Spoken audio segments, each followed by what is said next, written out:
करते हैं आज का लेक्चर स्टार्ट। आज हमने शेप फॉर्मेट के अंदर टेक्स्ट सेक्शन देखना है और मेरे पास एक शेप सिलेक्टेड है। अभी तक टेक्स्ट डायरेक्शन का ऑप्शन बंद है।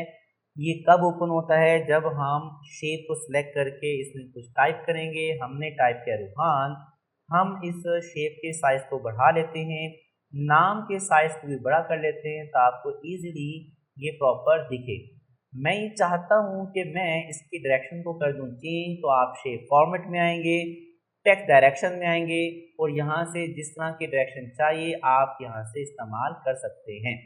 नेक्स्ट हमारे पास आता है अलाइन टेक्स्ट। आप अलाइन टेक्स्ट पे क्लिक करेंगे। अगर आप चाहते हैं मुझे टॉप से चाहिए तो आप टॉप ले सकते हैं, मिडल ले सकते हैं, बॉटम ले सकते हैं।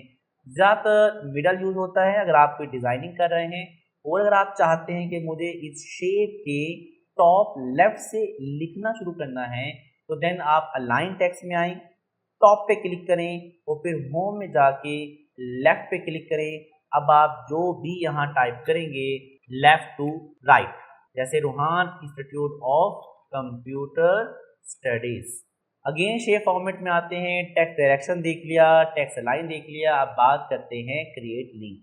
समझने के लिए हम इसको एक ही लाइन की हद तक रखना चाहेंगे और इसके नीचे का जो डाटा है वो मुझे नहीं दिख रहा है। अगर आप देखना चाहते हैं तो दो तरीके हैं, या तो आप इसकी विड्थ में इजाफा कर लीजिए तब आपको दिखना शुरू कर देगा, या फिर आप इसकी हाइट में इजाफा कर लीजिए तब भी आपको दिखाना शुरू कर देगा।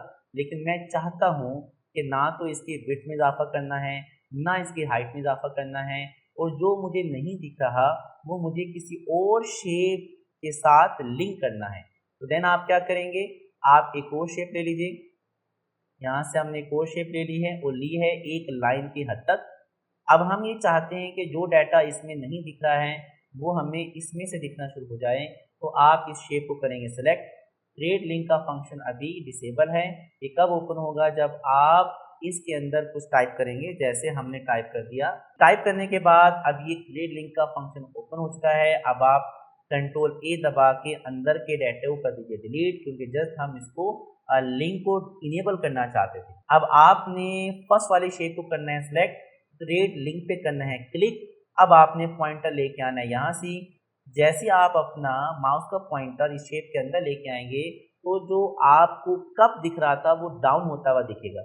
अगर आपको डाउन होता हुआ नहीं दिखा तो इसका मतलब ये हुआ कि जो भी मैंने स्टेप किए थे उन स्टेप में कहीं ना कहीं आपने गलती की है। इस वीडियो को स्लो मोशन में दोबारा जाके देख लीजिएगा ताकि आपको गलती की समझ आ जाए और ये मिस्टेक आप ना करें। अगर आपको डाउन होता हुआ दिख रहा है तो फिर डन है, क्योंकि अब आप जैसे यहाँ क्लिक करेंगे तो जो डाटा इसके नीचे मौजूद था अब वो कनेक्ट होके इसके अंदर आ चुका है।